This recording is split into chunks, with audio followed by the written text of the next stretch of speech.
여러분들은 평소에 고집이 있다라는 말을 많이 들으십니까? 혹 고집이 너무 없으십니까?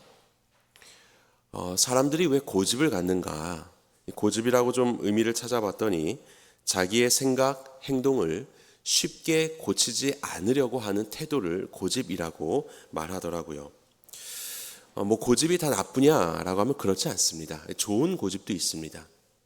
거룩한 신념들을 지키기 위해서 꺾이지 않는 그런 신념으로 행하며 살아간다면 그런 것들은 그 신념이 무엇인가에 따라서 다르겠지만 좋은 고집일 수 있겠습니다. 하지만 나쁜 고집도 있죠. 그 나쁜 고집은 자기 중심적인 생각에만 매여 있는 것들, 그것들은 바로 나쁜 고집일 것입니다. 그러면 왜 우리는 이러한 고집을 갖게 되는 것일까요? 여러분들의 경험은 어떠십니까? 아마도 그런 것 같습니다. 내 삶을 이렇게 살아오면서 여러 성공의 경험들과 나의 지식들이 우리를 고집스럽게 만드는 것 같습니다. 그래서 늘상 성공해왔던 사람들 혹은 자수성가로 인하여서 많은 것들을 그 손으로 일궈내며 살아왔었던 사람들은 인생의 수많은 선택의 순간 속에서 또 고비마다 자기가 가진 생각과 판단 속에서 결정해왔고 결국 그것이 세상에서 말하는 일정 수준 이상의 것으로 판명이 되었기 때문에 당연히 내 생각이 이제 옳은 것이지요. 그러다 보니까 이것이 계속해서 이어져서 이 모든 성공에 대한 경험과 지식은 오늘의 나의 고집으로 남게 되는 경우도 참 많습니다. 실패하는 것도 마찬가지죠. 늘상 실패하더라? 그러면 그 사람의 마음속에서도 무언가 변치 않고 붙잡고자 하는 어떤 마음의 상태가 되어버리고 굳어져 버리는 것이 생겨날 겁니다. 그 역시도 또 고집이 될 수도 있겠지요. 그리고 또 고집의 두 번째 이유가 있다면 아마도 이것일 것입니다. 내가 옳지 않았을 것에 대한 불안감이 있는 것이죠. 그것이 아니라고 했을 때에 입게 될 나의 어떤 명성이나 존재의 어떤 해함이 있다고 생각하면 우리는 더 그것을 지키기 위해서 고집을 부릴 때가 얼마나 많습니까? 그러다 보면 생각지도 못한 어려움 속에 빠지게 되면 당장 우리는 나 스스로를 돌아본다기보다는 이 모든 것들의 이유를 다른 대상에게 찾을 때가 참 많습니다. 그것으로 사실 나를 보호하려고 하는 마음들이 자연스럽게 들게 되는 것이죠. 오늘 본문에 보시면요, 그 표제에 이렇게 되어 있습니다. 다윗이 아람 나하라임과 아람 소바와 싸우는 중에 요압이 돌아와 에돔을 소금 골짜기에서 쳐서 12,000명을 죽인 때라고 되어 있습니다. 이것은 성경에 보면 사무엘하 8장을 배경으로 하는 것 같습니다. 그런데 이 60편의 내용을 보게 되면요, 특별히 우리가 한 가지 알 수 있는 내용이 있어요. 다윗은 그의 모든 삶 속에서 골리앗부터 시작하여서 대적을 맞이하게 되는 모든 삶 속에서 승리를 거둬들이게 됩니다. 지난주에 사울이 뭔가를 요구했을 때에 그 요구에 죽으라고 한 것인데도 죽지 않고 승리하는 다윗을 나눴지 않습니까? 한번 생각해 보십시오. 다윗이 언제 패배했습니까? 성경에서 한번 보십시오. 다윗이 접은 적이 있습니까? 압살롬에 의해서 쫓길 때도 패배가 아니라 잠시 쫓겨갔다가 다시 돌아와서 이기게 되었습니다. 다윗은 백전백승의 왕이었습니다. 그런데 다윗이 적어도 성경 속에서 우리가 발견하게 될 유일한 패배가 하나가 있습니다. 정확히 기록이 되어 있지 않지만 그 내용이 바로 오늘 본문입니다. 시편 60편에 보면 다윗은 패하였습니다. 지금까지 승승장구했었거든요. 전혀 패함이 없었던 다윗이었거든요. 그런 패함이 없었던 다윗이 패하게 되면 그러면 당장 어떻게 하겠습니까? 당장 그 패배의 이유를 누구에게 돌리겠습니까? 그런데 오늘 본문은 다윗이 이 패배 속에서 교훈하기 위해서 우리에게 지은 믹담이라고 이렇게 말씀하고 있는데요. 우리의 인생 가운데서 때로는 내 생각과 다른 일이 벌어지게 되었을 때에 당장 우리가 가져야 할 하나님 앞에서 신앙의 태도가 무엇인가? 나의 고집을 내려놓고 내가 어떠한 신앙의 모습으로 하나님 앞에 나아가야 하는가? 이것을 오늘 본문을 통해서 살펴볼 수 있습니다. 자, 첫 번째는요, 다윗은 자기 부인의 신앙을 가졌다는 겁니다. 자기 부인의 신앙을 가졌다. 이것이 다윗의 놀라운 점이에요. 뭐 고집으로 따지면 나쁜 고집을 버렸다 이 이야기입니다. 승승장구하면서 왔었던 그 승리 속에서 첫 번째 패배를 합니다. 이 이야기가 사무엘하 8장이라고 말씀드렸죠.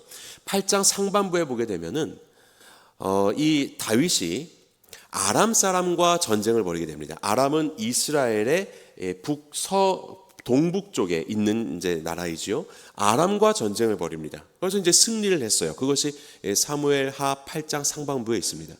그리고 하반부에 무슨 내용이 나오냐면 이스라엘의 남부에 있는 에돔 사람들과 전쟁을 해서 승리하였다 이렇게 기록되어 있거든요. 오늘 60편 본문은 그 사이에 있었던 일입니다. 아람과 싸워서 이기고 있을 때에 에돔이 쳐들어온 거예요. 그래서 다윗이 그 에돔과 이제 돌아서 남쪽으로 가서 에돔과 싸우거든요. 그런데 이 싸움에서 패배한 것입니다. 이것이 바로 성경을 통해서 알 수 있는 다윗의 첫 번째 패배입니다. 오늘 본문의 1절 보겠습니다. 하나님이여 주께서 우리를 버려 흩으셨고 분노하셨사오나 지금은 우리를 회복시키소서. 여기에서 패배를 알 수 있는 거죠. 이스라엘 백성들이 흩어져 버립니다. 하나님의 진노로 인하여서 패배를 당하고 있다. 그리고 그 모습이 2절과 3절 보면요. 땅을 진동시키사 갈라지게 하셨사오니 뭐 땅이 지진이 났는지 어쨌든 이 땅이라는 걸 우리가 두 다리를 딛고 서 있는 곳이어야 되는데 막 근간이 흔들리고 있는 것입니다. 군대가 제대로 역할을 감당할 수가 없겠죠. 그러면서 주께서 주의 백성에게 어려움을 보이시고 비틀거리게 하는 포도주를 우리에게 마시게 하셨나이다. 승리의 축배의 포도주가 아니라 취하여 버리는 포도주가 된 것이에요. 그것처럼 군대의 군사들이 아무런 힘도 써보지 못하고 패하고 산산이 흩어져 버리고 있는 그 모습을 묘사를 하고 있습니다. 왜 이렇게 되었을까요? 왜 이렇게 날마다 승리를 하였었던 다윗이 이와 같은 패배를, 아무런 힘없이 무력한 패배를 경험하게 되었을까요? 그 이유가 무엇입니까? 아마도 지금의 다윗, 우리 같아서는 나는 져본 적이 없고 나의 계략은 패한 적이 없고 나의 용맹함은 문제가 없는데 군사의 어떠함들이, 장군의 게으름들이, 어떤 자들의 불성실함이 이런 일들을 벌이게 되었다라고 그렇게 남 탓하는 경우가 많이 있을 겁니다. 왜요? 지금까지 나는 성공해 왔었으니까. 우리의 부딪힘과 우리가 행하는 일들 속에서 잠시의 삐걱거림이 있으면 그것은 결코 내 잘못이 아니라 상대에게 잘못이 있을 것이야 라고 우리는 생각하고 비난하고 그렇게 여전히 나를 보호하려고 하는 그런 모습들이 혹 우리 안에 있지는 않습니까? 그런데 다윗은요, 이 패배 앞에서 그는 하나님 앞에 엎드립니다. 패배의 원인이 무엇입니까? 다른 누구도 아니라 하나님의 진노하심이라고 그렇게 진단합니다. 정확한 이유는 모르겠습니다. 하지만 다윗은 하나님의 진노하심이 우리에게 임하였다라고 이야기합니다. 한 나라의 군대가 그들이 섬기고 있는 신의 진노를 받았다면 그것은 누구에게 질책이 돌아갈 일이겠습니까? 병사입니까? 아니지요. 그 나라의 군주일 것입니다. 다윗은 이와 같이 하나님 앞에 엎드리기를 주저하지 않은 것이에요. 지금까지 쌓아온 자기의 공적이 해안받는 이 상황 속에서 다른 이들을 내세워서 이것을 보호하려고 하는 그런 시도도 절대 하지 않고 하나님의 진노하심 우리가 받고 있는 것이라고 그렇게 그렇게 고백하며 주님 앞에 엎드리고 있는 것입니다.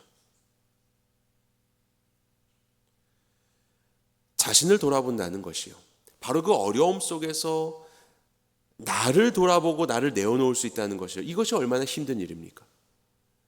우리는 태초부터 에덴 동산에서부터 아담이 범죄하였을 때 그 이유를 묻는 하나님께 아담이 무엇을 말합니까? 하와가 나에게 주었습니다. 남 탓을 하죠. 하와에게 물었더니 넌 왜 그렇게 했느냐 물었더니 무엇 하십니까? 저 뱀이 나에게 주었습니다. 다른 존재를 탓하지요.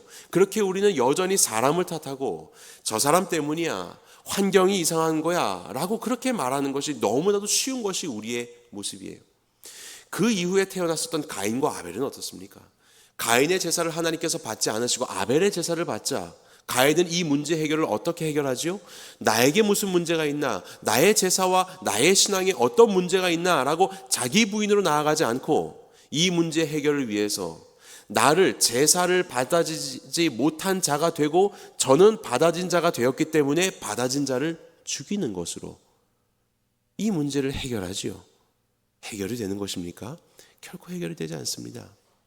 이후에 바벨탑 사건을 보십시오. 이제는 더 이상 멸망하지 않자라고 해서 자기들의 이름을 내기 위해서 하늘에까지 닿는 높은 성을 쌓으려고 하는데 하나님께서는 그것을 귀하게 보지 않으셨죠. 그리고 그들에게 임하셔서 그들의 언어를 혼잡시키셨습니다. 그러자 일어나는 일이 무엇입니까? 흩어져 버렸습니다. 흩어져 버렸어요. 언어가 혼잡되면 상대의 뜻을 좀 손짓과 발짓으로 이해하면 되는 건 아니겠습니까? 내 뜻을 잘 듣지 못한다고 하여서 조금 더 시간을 두고 함께 하면 되는 건 아니겠습니까? 하지만 그들은 언어가 통하지 않자 들으려고 하는 것보다는 말하려고 하는 그 속에서 서로가 자기 주장마다가 되지 않으니까 흩어져 버리는 것입니다. 자기 말만 하고 흩어져 버리는 것입니다. 이것이 바로 죄인의 모습이에요. 바벨은 그것을 보여주고 있는 것이죠.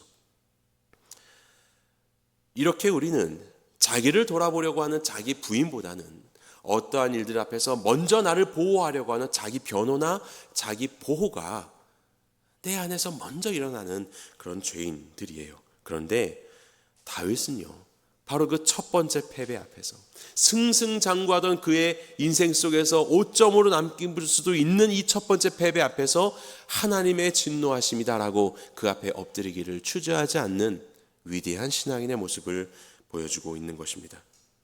그는 어떻게 이와 같이 이러한 신앙을 고백할 수 있게 되었을까요? 그의 마음의 중심에는 하나님의 말씀이 있었기 때문입니다. 자기 말, 자기 뜻, 자기 경험에 귀가 열려 있는 것이 아니라 하나님의 말씀에 자기의 심령의 귀가 열려 있기 때문이에요. 그의 마음의 중심에 말씀을 세웠기 때문이다. 자, 본문의 4절 말씀 같이 읽어보겠습니다. 시작. 주를 경외하는 자에게 깃발을 주시고 진리를 위하여 달게 하셨나이다. 여러분들 관광지 가시다 보면 가끔씩 높이 있는 깃발 보이시죠? 사람이 막 깃발 들고 다니잖아요. 그거 왜 다니는 겁니까? 우리가 이곳으로 갑니다. 자, 따라오세요. 지금 그거 하고 있는 거예요. 길 모르는 사람들에게 길 알려주고 있는 것이죠.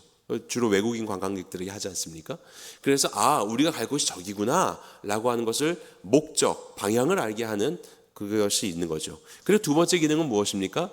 나 여기 있어요. 가이드 여기 있습니다. 어디에 있든지 이 깃발 보고 모이기만 하시면 돼요. 두려워하지 마세요. 당신은 보호 아래에 있습니다. 라고 하는 그런 보호의 의미가 있죠. 깃발이라는 것은 인도와 보호라는 의미가 있습니다. 여기에 보면 하나님께서 주를 경외하는 자에게 깃발을 주셨다라고 이야기합니다. 하나님께서 인도하시고 하나님께서 보호하신다는 뜻이에요. 이 전쟁 중이지 않습니까? 전쟁 속에서의 깃발은 무엇입니까? 이것은 주군의 뜻입니다. 왕이 무엇을 명령하는가? 깃발의 색깔과 깃발의 흔드는 모양으로 그 뜻을 보여주는 거예요. 우리의 가야 할 방향을 인도하는 거예요. 그리고 또 그 깃발은 무엇입니까? 왕이 여기 계시다 이겁니다. 왕의 기가 있으면 왕이 여기 계시다. 보호하심과 안정과 평안을 주는 것이죠. 그렇게 하나님을 경외하는 자에게 하나님은 깃발을 주시고 진리를 위하여 달게 하셨나이다. 하나님의 말씀의 깃발을 주셔서 말씀으로 우리의 삶을 인도하시고 말씀으로 우리를 보호하시며 우리를 평안케 하시는 것이 바로 하나님의 역할이에요.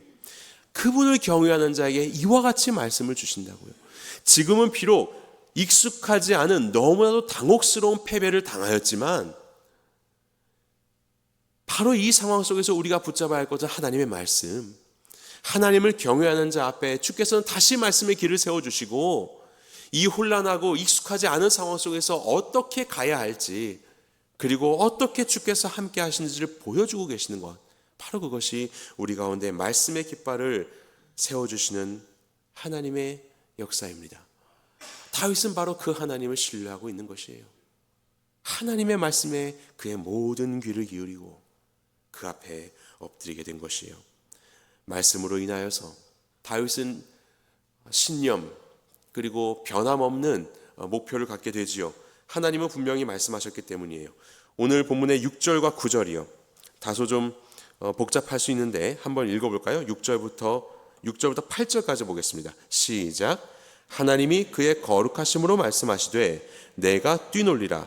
내가 세겜을 나누며 숫곳 골짜기를 측량하리라. 길르앗이 내 것이요 므낫세도 내 것이며 에브라임은 내 머리의 투구요 유다는 나의 귀이며 모압은 나의 목욕통이라. 에돔에는 나의 신발을 던지리라. 블레셋아 나로 말미암아 외치라 하셨도다. 이 말씀이 무엇입니까? 하나님께서, 거룩하신 그분께서 말씀하시되, 하나님의 말씀이에요. 하나님의 말씀. 내가 뛰놀리라. 이것은 기뻐하다는 뜻입니다. 내가 기뻐하리라. 세겜을 나누고 숫곳 골짜기를 측량하리라. 제가 여러분들 이해를 돕기 위해서 지도 가져왔습니다. 이 다윗의 왕국인데요, 세겜과 숫곳이라는 것은 어디냐면 여기 이제 이스라엘이지 않습니까?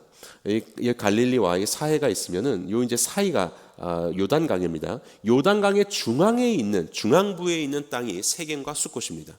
세겜과 숫곳, 이것을 나누어 주고 그리고 측량하고, 마치 이 땅을 소유하시고 그것을 지파에게 나눠주셨던 하나님의 모습을 말씀하고 있죠. 이 땅을 내가 이렇게 잘 알고 너에게 나눠줄 것이야. 그리고 길르앗이 내 것이고 므낫세도 내 것이다. 길르앗과 므낫셋은 이쪽 동편, 요단강의 동편에 있는 이 지역이지요. 그리고 므낫세의 이제 한쪽 반지파가 이쪽을 차지하지 않습니까? 그리고 나서 에브라임은 내 머리의 투구요 유다는 나의 귀이며, 에브라임은 이제 중앙에 있는 북쪽에 있는, 이스라엘 북쪽에 있는 지파들의 대장격이 에브라임이고 남부 쪽에 있는 이스라엘의 대장격은 유다입니다. 그래서 에브라임과 함께, 그리고 유다에게는 규를 주셨다. 이거 왕권을 상징하는데 에브라임 투구 그리고 유다는 규가 되어서 하나님께서는 온 이스라엘의 땅을 아시고 정복하시고 나눠주시는 분이시요, 이곳에 살게 한 이스라엘 백성들을 통하여서 하나님은 하나님의 역사를 이루어 내실 것이다 말하고 있는 거예요. 그러면서 모압은 나의 목욕통이라. 그리고 에돔에는 신발을 던지리라. 블레셋아 나로 말미암아 외치라 라고 했죠. 네, 모압은, 제가 여기 빼놨는데 모압은 여기 있습니다. 모압은 목욕통이다. 목욕통은 당시에 뭐 아무것도 아닌 존재, 이 목욕통. 그리고 에돔에게는 신발을 던지리라. 신발을 던진다는 것은 완벽한 정복과 굴욕감을 주는 것입니다. 상대에게 신발을 던질 것이다. 블레셋은 하나님으로 인하여서 외친다. 결국 하나님의 위대하심을 찬양하게 된다라는 말이에요. 하나님께서는 이 땅을 아시고 땅에 있는 백성들을 통치하시고 그들을 사용하셔서 이방, 그것을 둘러싼 이방 민족들을 능히 다스리는 하나님이시고, 결국 이 모든 것들로 하나님의 영광을 위해 무릎 꿇게 하고 이스라엘 백성들을 높이시겠다, 이 말씀하고 있는 거거든요. 이거는 이전부터 아브라함 때부터 주셨던 말씀입니다. 이것이 하나님의 말씀이었어요. 다윗은 이 하나님의 말씀을 듣는 것입니다.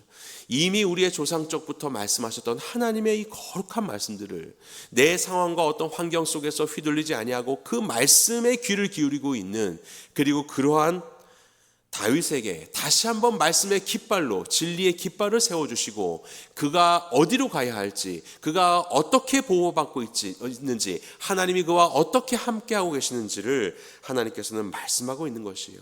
하나님이 그의 거룩하심으로 말씀하시되, 하나님은 이렇게 말씀하시는 분이신 것이에요. 이런 하나님을 다윗은 알고 있었기 때문에요, 이 어려운 상황 속에서 다시 주님 앞에 엎드리는 겁니다. 하나님의 뜻이 이루어질 수 있도록 하나님 회복시켜 주십시오라고, 그는 다른 세상의 소리나 내 안에 있는 나의 소리에 귀 기울이는 건 아니라 하나님의 말씀 앞에 엎드릴 수 있었던 것이에요. 그러면서 5절 말씀 보겠습니다. 같이 읽어볼까요? 시작. 주께서 사랑하시는 자를 건지시기 위하여 주의 오른손으로 구원하시고 응답하소서. 그야말로 다윗은 하나님의 심정을 아는 사람이었습니다. 그의 사랑하는 자를 건지시는 아버지와도 같은 하나님, 착한 아버지요 목자와도 같은 아버지 하나님의 심정을 알았기 때문에 비록 자기들의 어떠함으로 인하여서 하나님의 진노로 흩어지고 멸망당할 것 같은 위험 속에 있지만 하나님은 우리를 건지실 것이다. 우리가 잘나서요? 우리가 그럴 만한 존재가 되어서요? 아니요. 하나님이 그것을 말씀하셨고 하나님은 신실하시기 때문에 그 은혜로 이루어 주실 것이다. 이것을 확신한 것이에요. 이게 바로 아버지와 자녀의 관계입니다. 아버지와 자녀의 관계. 그래서 오른손으로 구원하시고 응답하여 주십시오. 하나님 이렇게 말씀하시지 않으셨습니까? 라고 말하는 거예요. 그러면서 재밌는 구절이 등장합니다. 9절과 10절 읽겠습니다. 시작. 누가 나를 이끌어 견고한 성에 들이며 누가 나를 에돔에 인도할까? 하나님이여 주께서 우리를 버리지 아니하셨나이까? 하나님이여 주께서 우리 군대와 함께 나아가지 아니하시나이다. 하나님께 엎드리고 회복을 구하고 하나님의 말씀을 붙잡고 주께서 주신 말씀들을 다시 선포하면서 그럼 이제 확신해야 되는 거 아닙니까? 말씀이 명확한데요. 그런데 다윗은 다시 누가 우리를 이끌어서 저 에돔과의 전쟁에서 승리케 할 수 있을까? 누가 우리와 함께 갈까? 하나님 우리를 버리신 거 아니에요? 우리 꼴을 좀 보세요. 하나님은 우리와 함께 하지 않으시는 거 아니에요? 라고 하나님께 지금 이야기하고 있는 겁니다. 지금까지 이 상황과는 조금 다른 내용으로 좀 하나님께 얘기를 하고 있는 거예요. 이것을 무엇이라고 하는 겁니까? 이런 걸 응석이라고 하는 겁니다. 하나님의 심정을 아는 자로서 하나님의 말씀도 다 선포했어요. 하나님 이러신 분이십니다. 회복시켜 주십시오 라고 하지만 어린아이와 같은 마음으로 너무나도 아프니까 그런데 하나님 나 저거 어떻게 해요? 나 못해요? 할 수 없어요? 하나님도 나를 안 도와주셨잖아요. 이제는 큰일 났어요 라고 응석 부리고 있는 것이에요. 우리가 자녀들 키우다 보면 이런 경우 얼마나 많습니까? 알면서 응석 부리죠. 막 못한다고 막 때를 놓죠. 엄마 아빠가 있음에도 불구하고 막 그렇게 얘기를 해버리죠. 왜 그렇습니까? 당장에 엄마 아빠가 해줄 것을 믿기 때문이에요. 믿는 구석이 있으니까 이런 응석도 부리는 것입니다. 다윗은 정말로 하나님을 아버지와 같이 자신이 자녀와 같이 이렇게 부족함 속에서 패배함 속에서 하나님께 응석을 부리고 있는 것이에요. 하나님 우리를 이렇게 도와주십시오. 고집에 대한 이야기를 말씀을 드렸죠. 하지만 정말로 성도가 그의 삶 가운데 하나님의 일을 이루어가는 그런 아름다운 성도가 되기 위해서는 고집이 아니라 자기 부인의 삶을 살아야 되는 거예요. 예수님도 마땅한 성도의 삶에 대해서 누구든지 나를 따르려거든 자기를 부인하고 자기 십자가를 지고 나를 쫓으라라고 말씀하셨죠. 자기를 부인하는 것, 끊임없이 내 생각과 내 경험 속에서 얽매이고자 하는 그런 것들로부터 벗어나고 나의 문제 가운데 스스로 얽매여서 그것을 붙잡고 늘어지고 있는 그런 모습에서 벗어나고 나의 주인이 되신 하나님 앞에 하나님께서 내게 무엇을 말씀하시는지, 하나님께서 나를 어떻게 도와주시는지 당장의 그 문제를 하나님께 내어 맡기면서 하나님을 의지할 수 있는 그런 신앙, 바로 그러한 것들이 자기 부인의 신앙 아니겠습니까? 하나님은 오늘도 아버지와 같이 우리와 함께 하셔서 염려하지 말아라, 걱정하지 말아라, 나에게 맡겨라. 그래서 쉬지 말고 기도하라고 하시는 거예요. 범사에 감사하라고 하시는 거예요. 이게 어떻게 됩니까? 막 기뻐하래요. 이게 어떻게 되는 것입니까? 하지만 하나님께서 그것을 명령하시면서 당신이 함께하고 있음을, 당신이 깃발과 같이 함께하고 계심을 말씀하고 있는데 우리는 계속해서 나의 생각 가운데 매여 있으면 이것은 자기 부인이 되지 않는 것입니다. 오히려 그것을 안 함으로 인하여서 자기를 보호하고 변호하고 나를 더 굳건히 하려고 하는 그런 모습으로 우리는 어쩌면 살아가고 있는지 모르겠습니다. 태초부터 에덴에서 지었던 그 죄인의 모습들이 여전히 우리 안에서 계속 내려와서, 그렇지만 우리는 하나님의 자녀라는 것을 깨달으면요, 하나님을 온전히 신뢰할 수 있고 하나님께 내어 맡길 수 있는 거죠. 나의 잘하고 못함과 성공과 실패가 아니라 나를 부르신 하나님이 누구신지를 알기 때문에, 자녀가 뭐 잘해서 아버지 앞에 오겠습니까? 못해도 아버지 앞에서 응석 부릴 수 있는 자녀처럼 하나님의 심정을 알기 때문에 주께 매달릴 수 있는 것, 이것이야말로 자기 부인의 모습이라고 할 수 있을 것입니다. 다윗은 바로 이러한 신앙을 우리에게 보여주고 있는 것이, 첫 번째 패배 앞에서 그는 다른 인간적인 이유를 찾지 않습니다. 그는 자기의 어떤 명성을 다시 회복시키고자 자기의 이름을 두둔하기 위해서 일하지 않습니다. 하나님 앞에 엎드립니다. 그리고 하나님 행하여 주십시오. 바로 이렇게 할 수 있는 자를 자녀라고 이야기하는 거예요. 바로 그렇게 하나님 앞에 엎드리는 다윗에게 주께서는 응답하셨던 것 같습니다. 그래서 사무엘하 8장 하반부에 보면 다윗의 에돔을 향한 승리의 이야기가, 패배 이야기는 없어요. 승리의 이야기가 기록이 되어 있습니다. 오늘 본문에 보면 그 본문의 표제어 보십시오. 요압이 돌아와 에돔을 소금 골짜기에서 쳐서 12,000명을 죽였다 이렇게 되어 있죠. 사무엘 하의 기록에 보면 이후에 이제 정산을 했나 봅니다. 18,000명이라고 기록되어 있어요. 조금 더 숫자가 많아졌습니다. 그곳에 있지 않았었던 요압이라는 장수가 그의 군대와 함께 돌아옵니다. 하나님께서 요압을 붙여주셨습니다. 그리고 요압이 전투에 나갑니다. 다윗도 패배했던 전투를 요압이 승리합니다. 18,000명이나 되는 적군을 물리치고요. 심지어는 에돔 땅을 점령하면서 성경 사무엘하를 보게 되면 6개월 동안 그것에 주둔합니다. 6개월 동안 주둔하면서 완전히 진멸시켜요. 완벽한 승리를 이루어내지요. 에돔 땅은 이스라엘 남부에 있으면서 굉장히 성은 고지대에 있어서 점령하기가 어려운 땅이고, 그곳은 우리가 지형적으로 와디 지역이라고 말해요. 와디 지역. 평소에 물이 없다가 물 한 번 내리면, 비가 오면 갑자기 막 강물이 넘쳐 흐르고 거기서 참 살기 어려운 땅입니다. 근데 그곳에 6개월이나 주둔하면서 완전한 승리를 이룰 수 있었던 것 요압이 했어요. 다윗도 실패했던 걸 요압이 했습니다. 하나님이 도우신 것이죠. 다윗의 기도 가운데 하나님이 응답하신 것이죠. 요압이라는 사람의 이름의 의미를 아십니까? 요압. 여호와는 아버지시다입니다. 여호와는 아버지시다.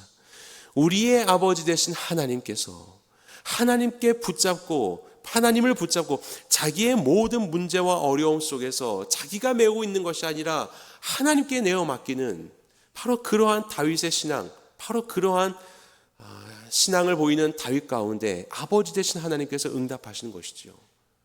그리고 어마어마한 승리를 이루어내신 것입니다. 본문의 11절과 12절은 이와 같이 마무리가 됩니다. 우리를 도와 대적을 치게 하소서. 사람의 구원은 헛됨이니이다. 우리가 하나님을 의지하고 용감하게 행하리니 그는 우리의 대적을 밟으실 이심이로다. 사람의 힘, 사람의 도움, 나의 어떠한 경험들과 나의 성공의 능력들, 우리가 그런 것들을 기대할 것이 아닙니다. 어떠한 어려움과 때로는 불편함이 우리 안에 찾아오게 될 때 사람의 생각과 사람의 도움을 얻으려는 모든 생각, 심지어는 나를 보호하려는 그런 생각조차도 다 내려놓고 하나님 앞에 엎드리시기 바랍니다. 그리고 다른 말을 듣는 것이 아니라, 다른 나의 생각 가운데 잠기는 것이 아니라 그것을 하나님께 온전히 맡기고 하나님의 말씀을 들으시기 바랍니다. 하나님의 말씀을 들으시기 바랍니다. 하나님께서 내게 무엇을 말씀하시는가? 하나님께서 나를 어떻게 인도하기를 원하시는가? 바로 그것 속에서 진정한 도움이신 하나님의 도움이 우리의 삶 가운데 임하게 될 것입니다. 그럼 우리는 다시 한번 하나님을 찬양하게 되는 것이에요.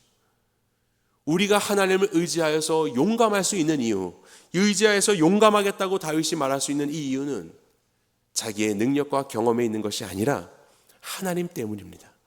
하나님의 신실하심과 아버지 되신 하나님을 알기 때문에 그분을 의지하고 그분의 성품에 의지하여서 용감할 수 있게 되는 것이지요. 바로 이러한 삶이 우리의 삶이 되기를 간절히 바랍니다. 어떠한 어려움 속에서도 용감하게 주 앞에 엎드리십시오.